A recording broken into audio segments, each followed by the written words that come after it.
انتظار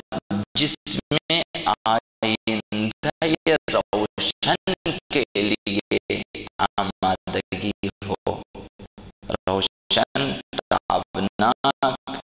مترقی مستقبل کے لیے۔ اور اس سلسلے میں ذمہ داریاں نبھانی ہو، جیسا کہ ہم نے عرض کیا کہ یہ ہمارا انتظار غیر ذمہ دارانہ نہیں ہے، ہمارا انتظار لوگوں کو اور منتظرین کو ذمہ داریاں دے دیتا ہے اور بیشتر ذمہ داریاں دے دیتا ہے۔ ہمارا انتظار لوگوں کو سست و کاہل نہیں بناتا، بلکہ ہوشیار و بیدار و فعال بناتا ہے۔ تو لہذا جس انتظار میں آئندہ یہ روشن کے لیے آمادہ ہونا ہے، اور اس سلسلے میں جو ذمہ داریاں ہیں انہیں نبھانی ہے، اور انتظار و آمادگی اعلیٰ انسانی اہداف کے لیے ہیں، نہ چھوٹے اہداف کے لیے، اعلیٰ انسانی الہی اہداف کے لیے ہیں۔ وہاں صرف شکم سیری کے اہداف نہیں ہے، وہاں صرف خواہشات نفسانی کی تکمیل کے لیے آمادگی نہیں ہے، وہاں صرف تسلط کے لیے آمادگی نہیں ہے، بلکہ اعلیٰ انسانی الہی اخلاقی اہداف کے لیے ہے، بلند و بالا اہداف کے لیے ہے، جس میں تمام بشریت کی ترقی، تمام ظلم و ستم اور ناانصافیوں کا خاتمہ، اور کما حقہ عدل و انصاف کی بالادستی، جہاں حکومت الہیہ کے لیے قیام ہے، جس انتظار میں ایسے اعلیٰ مقاصد ہوں اور ایسی ذمہ داریاں ہوں اور ایسے مستقبل کی طرف روانہ ہونا ہو، ایسا انتظار انسانی زندگی میں بہت لازمی ہے، ضروری ہے۔ تو ہم مکتب اہل بیت کے ماننے والوں کا کہنا یہ ہے کہ جس انتظار کی ہم بات کرتے ہیں وہ انسان کے لیے لازمی ہے، ضروری ہے، اس کے بغیر انسان نہیں رہ انسان اور جانور میں خاص فرق نہیں رہتا سوائے اعضاء و جوارح کے، سوائے طور طریقوں کے، اور کوئی فرق نہیں رہتا۔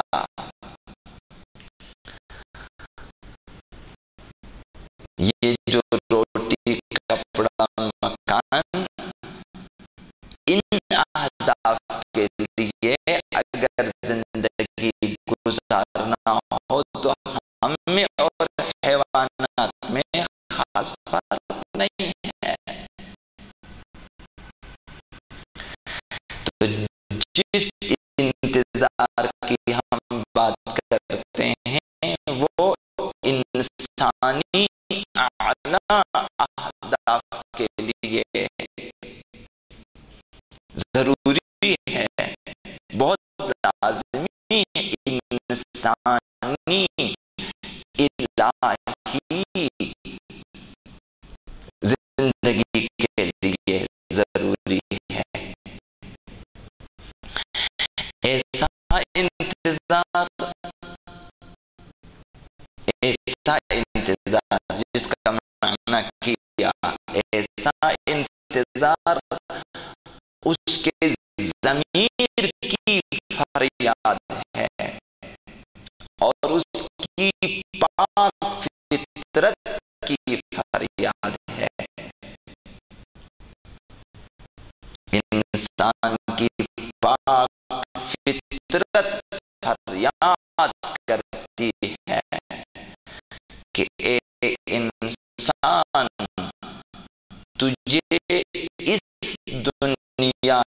کی محدود زندگی میں اپنے جغرافیائی محدود حدود میں رہ کر حیوانی زندگی گزارنے کے لیے تجھے پیدا نہیں کیا گیا۔ تجھے تمہارے خالق لم یزل ولا یزال نے پیدا کیا ہے اعلیٰ الہی اہداف کے لیے۔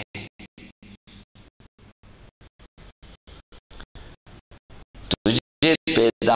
کیا ہے خدائی مقاصد کے لیے، اور لامتناہی مقاصد کے لیے، اعلیٰ و ارفع الہی اہداف کے لیے۔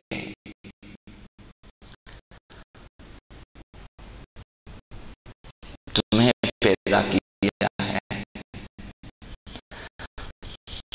لہذا یہ انتظار اس قدر انسان کے ضمیر اور انسان کی فطرت سے ہم آہنگ ہے کہ ہر وہ انسان جس کے سینے میں انسانی دل ہے،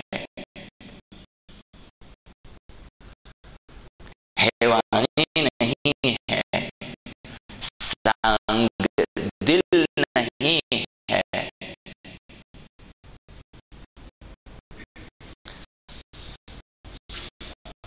قلب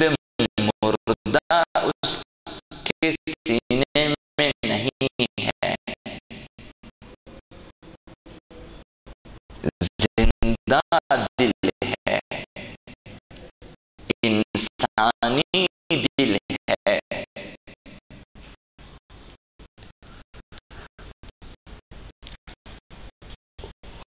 ہر وہ انسان جس کے سینے میں انسانی دل ہے وہ ان اصولوں کو، اس انتظار کو اور اس انتظار کی بنیادوں کو، اہداف کو ضرور قبول کرتا ہے۔ کہتے ہیں یہ تو بہتر چیز ہے، اس سے بہتر اور کیا ہو کہ ظلم کا خاتمہ ہو جائے، ناانصافیوں کا خاتمہ ہو جائے، تنگ دستیوں کا خاتمہ ہو جائے، بیماریوں کا خاتمہ ہو جائے، قحط سالی کا خاتمہ ہو جائے، بے روزگاری کا خاتمہ ہو جائے، خون خرابے کا خاتمہ ہو جائے، دہشت گردی کا خاتمہ ہو جائے، استحصال ختم ہو جائے، ظلم و ستم ختم ہو جائے، خدا کی حکومت قائم ہو جائے، بندوں کا تسلط ختم ہو جائے، استضعاف ختم ہو جائے، استثماری چیزیں ختم ہو جائیں، اور انسان ترقی کرے، انسان کی عقلیں کامل ہو جائیں، اس کا ذہن کامل ہو جائے، اس کا اخلاق کامل ہو جائے، اس کے تمام فطری تقاضے پورے ہو جائیں، کوئی آرزو نہ رہے انسان کے دل میں جو پوری نہ ہو۔ اگر یہ چیزیں پیش کریں ہمارے انتظار میں، یہ چیزیں ہیں، ہم منتظر ہیں ایسے دن کے، ایسی حکومت کے، اور ایسے مستقبل کے۔ تو یہ انتظار ہر زندہ دل انسان کی فریاد ہے، نہ صرف مسلمان کی فریاد، ہر زندہ دل انسان کی فریاد، ہر باضمیر انسان کی فریاد ہے، ہر غیرت مند انسان کی یہ فریاد ہے، اور فطری ہے، یہ عقلی ہے، یہ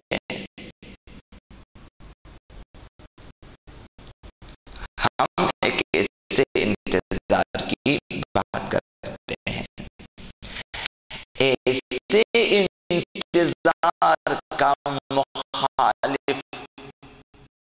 وہی ہے جو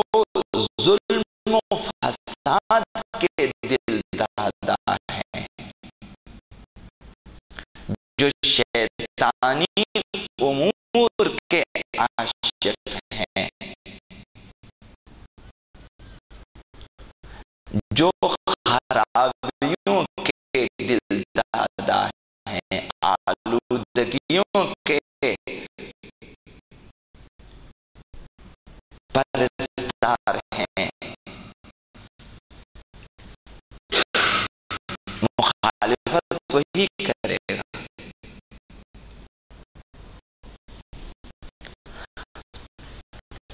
مظالم ڈھاتے ڈھاتے ظلم کرنا جن کی فطرت ثانیہ بن چکا ہے، وہ لوگ اس انتظار کی اور اس ظہور کی مخالفت کریں گے، ورنہ کوئی بھی پاک فطرت انسان مسلمان غیر مسلمان کوئی بھی اس انتظار کی اور اس ظہور کی اور ایک ایسے مستقبل کی مخالفت نہیں کرے گا۔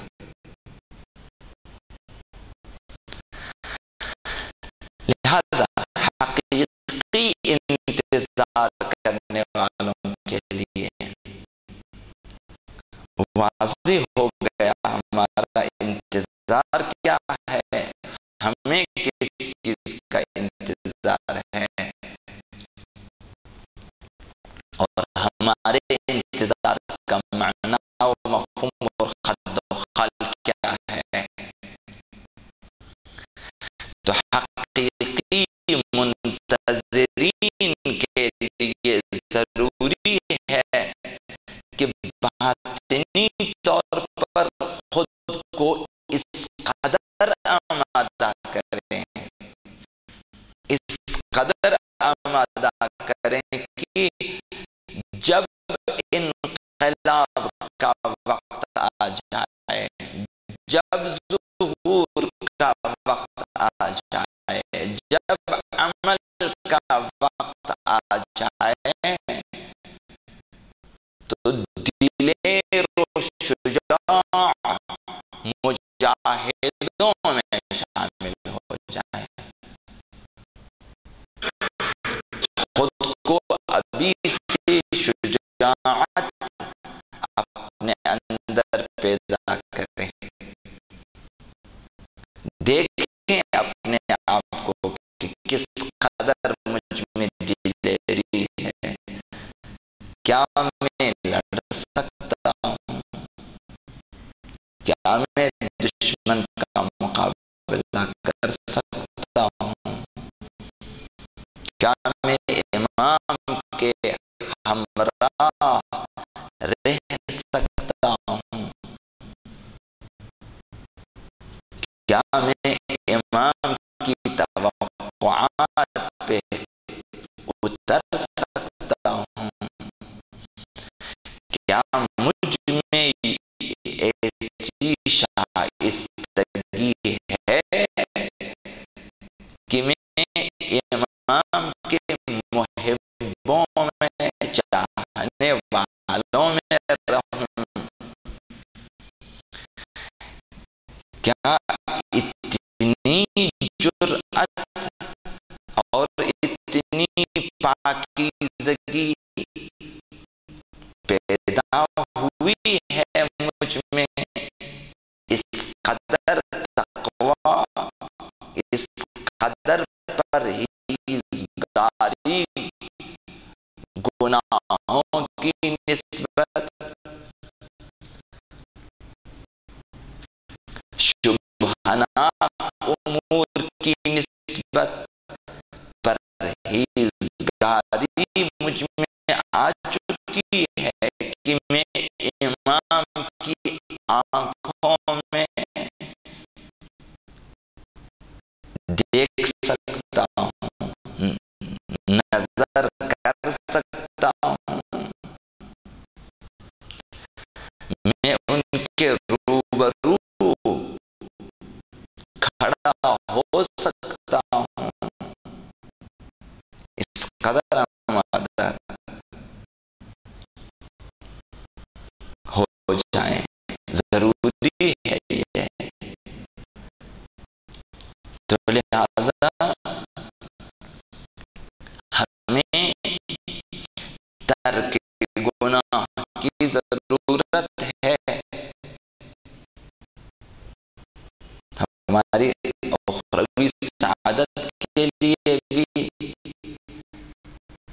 اور ظہور کے لیے بھی، ورنہ ممکن ہے کہ ظہور ہو جائے اور ہمارا کوئی حصہ نہ ہو ظہور میں، کوئی کردار نہ ہو ظہور میں، کوئی نصرت نہ ہو ہماری طرف سے، اور ہم